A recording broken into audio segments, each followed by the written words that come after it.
So we're going to take these inside and we're going to crush them and then put them in an oil. Sound like fun? I think so. Once you've brought the berries in, it's time to separate them from the branches. Now, a lot of these are loose because, well, as I pulled them, they fell into the basket. So you will see some of those rolling around on the tabletop.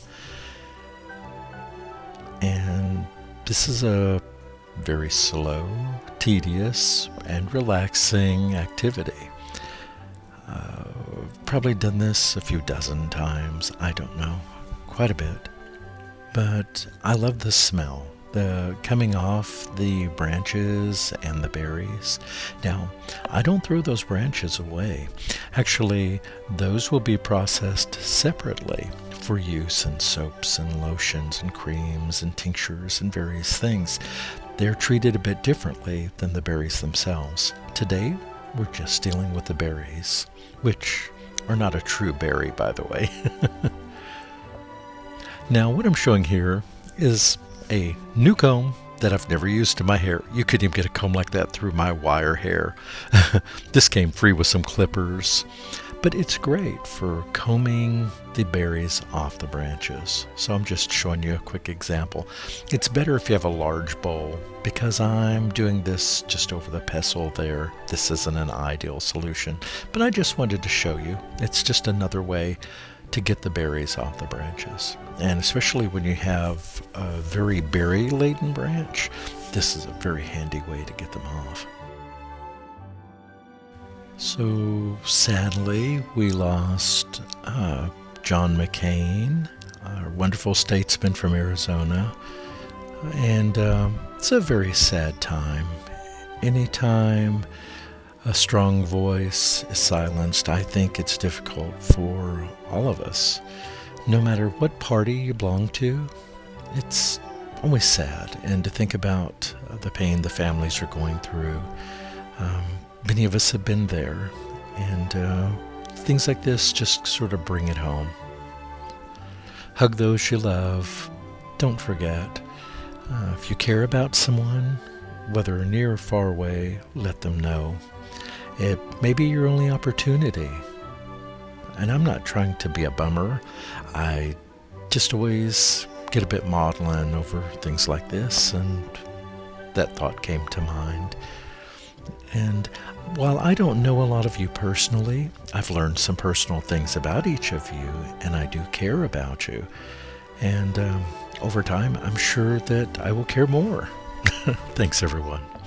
Well, let's get through all this berry processing. This is a little time-consuming. There we go. So now I've got my berries pretty much separated from the branches, and the leaves, needles, I should say. And I'm going through and picking out some of the errant needles, but it's not that important. The bigger, woodier things are out, and this is about 99% berries. And I do look through and pick out anything that's larger.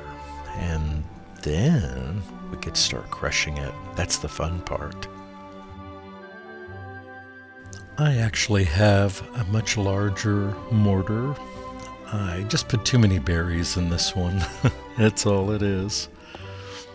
But it works. I just have to kind of use my hand as a shield and try to catch them where I can, but I fail quite a bit. But I will tell you, this part is very slow, very tedious, and I won't bore you with it, so let's jump forward a bit here, okay? Now I will tell you, this took about 10 to 12 minutes of constant grinding. It's not instantaneous.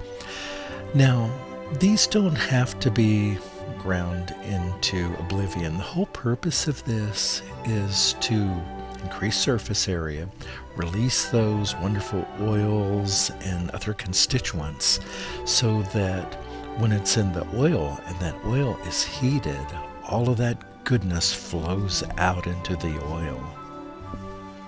If you were to put the whole berries in here, you wouldn't get all the benefit. You would, well, over time you would. If you did a cold process and left it in there for weeks, I'm sure that it would be just fine. I've never done the testing or had it tested to see the difference in the strengths, but from what I've read from several folk remedies, they do suggest crushing the berries. Although in this example, this is all going to be used for soaps and oils, creams, not going to be used in any medicinal products. I'm making this just for you.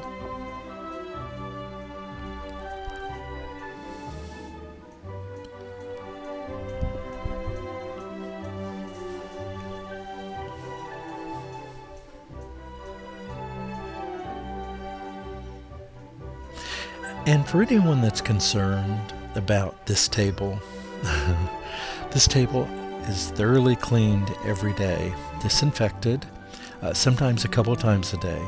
And in addition, I re-wax this regularly with a completely natural wax. So it's very clean.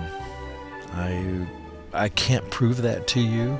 I suppose I could get a UV light on it, so I might do that coming up. But I try very hard to keep my work area clean. I know a lot of people think you can't do that with wood, but you absolutely can. Wood cutting boards are among the cleanest and easiest to disinfect. So I'm just adding grapeseed oil, mostly grapeseed oil. I will actually add later, after this reduces a bit, I will add a bit of sunflower oil. That helps to slightly thicken it, but also makes it work much better when using it in creams, lotions, and even soaps, in my opinion. So now it's time to put it on some heat.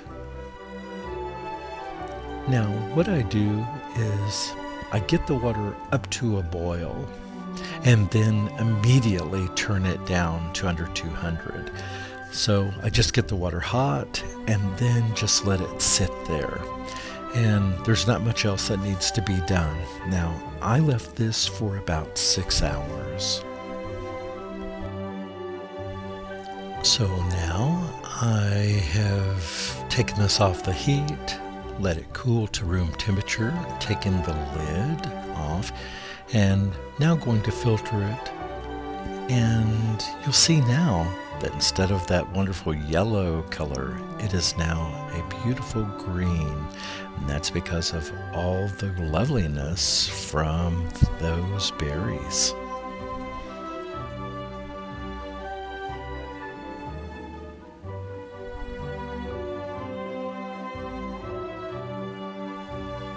Now I do mechanically, meaning I press down on these to get a lot of the oil out, but much of it is just letting it sit here. I let this sit over the measuring cup for about an hour and a half, I think it was, and most everything drained out. I did come back and do a final squeeze on it and got out some, but the vast majority of it did drip down into my cup. And when all is said and done, we're left with this beautiful green oil, which I will put in a jar and be using in an upcoming soap and some lotion for you. Isn't that fun? Fantastic. Well, thank you, everyone. I really appreciate you coming today, and I look forward to seeing you back soon. Goodbye.